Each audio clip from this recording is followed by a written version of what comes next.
If you were to buy a trouser for 30 bob, how much would you sell at your current boutique? People picked up the business and continued with it, and it's no longer mine. The biggest lesson that I learned was that inconsistency will kill your business. I had no sales for 3 months. I once did a cut in Kikomba. Hi everyone, my name is Samantha and this is your favorite Leslie. I'm here with her and I'm going to be asking her business questions and dilemmas that you guys asked on Instagram. If you're not following her, you're missing out. Link in bio. And I think description box. Yeah. Guys, I'm new to this. So let's get started. I'm also gonna be doing my makeup because we're going outside tonight. Hello. Period. Business people are outside. Everybody's outside. We clock back on Monday. So we are gonna be shifting the mic like this because I'm helping her because she's doing her makeup. Also, I don't know the question, so it's gonna be top of mind, which I think is good. Question 1. What's a business lesson that you learned the hard way? The biggest lesson that I learned was that inconsistency will kill your business. Yes. Basically what happened, I had reached at a point where back then I was considered as a thrift store. My thrift store was very well developed. I was going to the next level of meeting with my customers. I looked for the lowest entry pop-up market in the sense that it was the cheapest. So if people don't come, I haven't made any losses. Once I found the market, I was like, will someone come just for me? All the way. It was very hard to get to that place.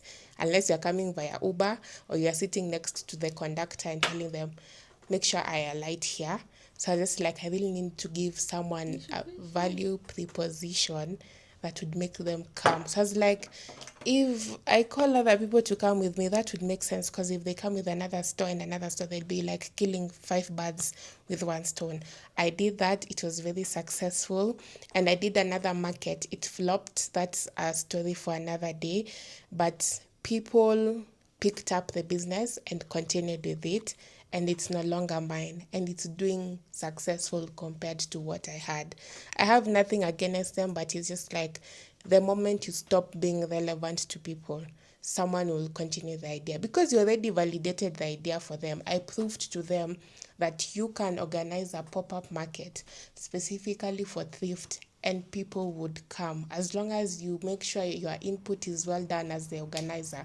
Marketing is done, you bring the best service, you bring the best products, people would show up. I did that for them. What's something about entrepreneurship that no one warned you about? No sales. I know they said there won't be sales, but not the way I experienced. 3 months, no consistent sales. Yeah, like when they say you won't have sales, it is no sales. You can do everything that is there to be done, but still have no sales. The deepness of the no sales is on another level. Have you ever thought to quit? And what happened? So this is the thing. I have thought about quitting very many times.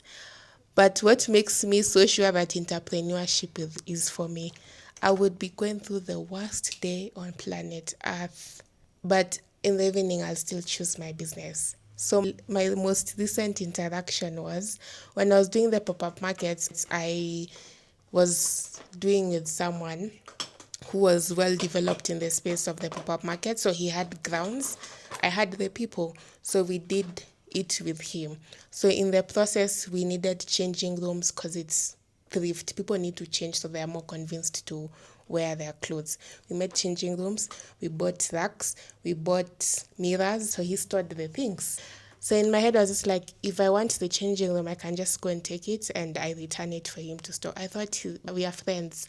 I hadn't interacted with the changing room for 1 year.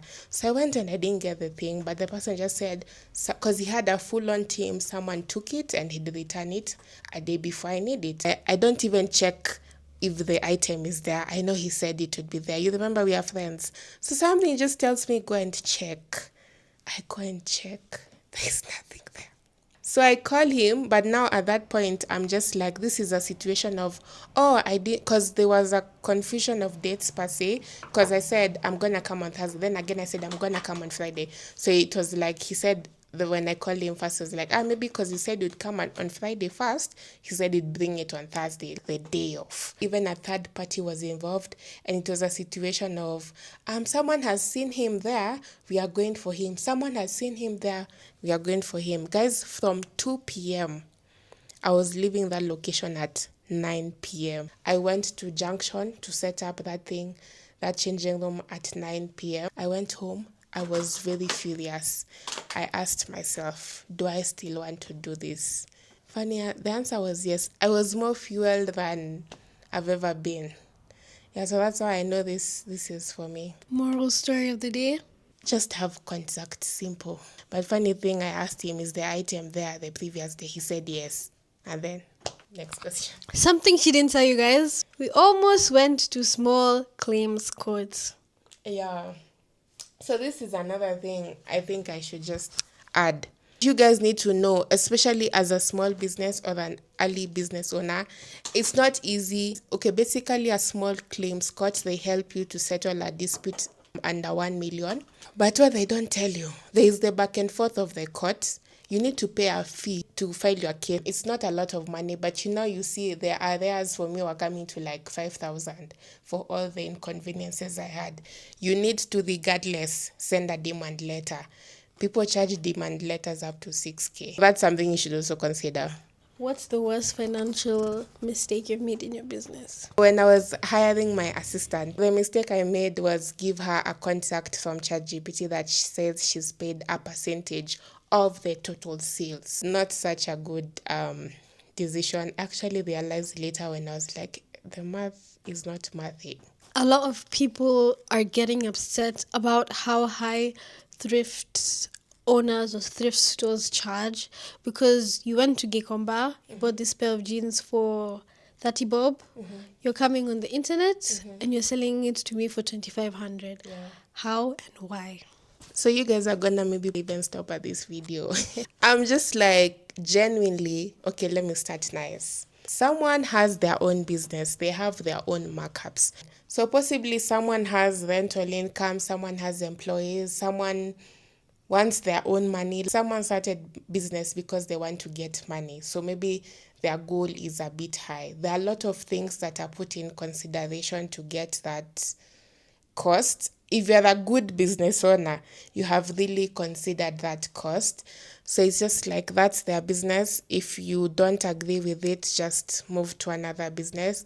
It really icks me when people really complain, even if it's from Gikomba and they bought it for 1 bob and they sell it for you at 2.5. If it doesn't match you, just move to the next. Another thing is just like, especially for thrift, you can just go and get that cloth for 30 bob by yourself. No? So you see how hard it is. That's why they are charging that price. If you were to buy a trouser for 30 bob, how much would you sell at your current boutique? I'd say a max of 900. So how have you jumped from 30? From 2 figures to now 3 figures? Or two to three. So this is the thing. First, I charge for my skills. Second, I'm charging for rentals, for water, for electricity, for internet. I want to have employees because I don't want to work in my business. I want to work on my business. So I do account for the salaries of the 2 employees. So I know this is the amount of salary I want to pay them, and I account for that. I do have loans for my business. So every sale contributes to that loan being paid. So there's an accumulation of all that all together. How do you feel about family and friends asking for a discount? And do you give discounts? If so, why? So something I'd say, in a situation like this, we are doing what is best for the business. So always just ask yourself if it's best for the business. If she comes to me and she wants a discount of 3 bob, ask myself, is it good for my business? If the answer is no, you just need to detach from your opinions, and it's like, no. It's not easy, but it's the best decision you can ever make from the start. Make business decisions and personal decisions at the same time. And then if your friend gets mad, is that really your friend? Right? Even the friend has agreed. What's the most amount you've made in a month? In a month, I'm not sure, but I think possibly 30K. I'm saying this because when I went for my pop-up market, I made 20 to 25,000 in like 6 hours, 7 hours. And it was either in the middle of the month. So there are still sales I made at the start of the month and at the end of the month. So possibly 30K. But what I am sure of, I made 6 hours, 7 hours, 20K. Even me, I said, this is good business. Guys, this is the last question. Like, this is like a no crazy look, quite simple. So, all that's left is lip liner and lips. And we go. So, my last question for you, Let's hear it. Miss Entrepreneur. Talk to me. What's a decision that made you look crazy at the time but ended up working? I once did a cut in Gikomba. No, I had a customer who was traveling to Mombasa. She needed a pant. What was I supposed to do? Done the cut fast. No, she needed it on time. Like, also the cut was like 10 questions, and I knew that lecturer was Was very it online? simple. Yes, it was an online cut. I wasn't with my paper, guys. Guys, How? stay in school, eh? Stay in school. The grades weren't good, but they weren't bad. So it wasn't worth it. I got the money from the customer. The customer still remembers me to this day. Like, I didn't fail my overall exam, so. Thank you guys for watching this video. See the look. It's not done, but hopefully we'll include some snaps. In the next vlog. To kiss. What did you plug? Okay. I By was the- supposed to say something, but let me be nice. I'm not like you. Let's go. Are you trying to call me rude? No, not that. You are telling them to follow your TikTok. When was the last TikTok? Follow. By the time this video is being posted, I shall have posted a video on my TikTok. My TikTok is Zani Explores X. We're doing rebranding this year. It's half This year or tomorrow or Monday. the next half of the year we'll do rebranding. So how many videos per week? I don't like being held accountable. So you want Bye to do what you can guys. do. Thank you for watching. Subscribe.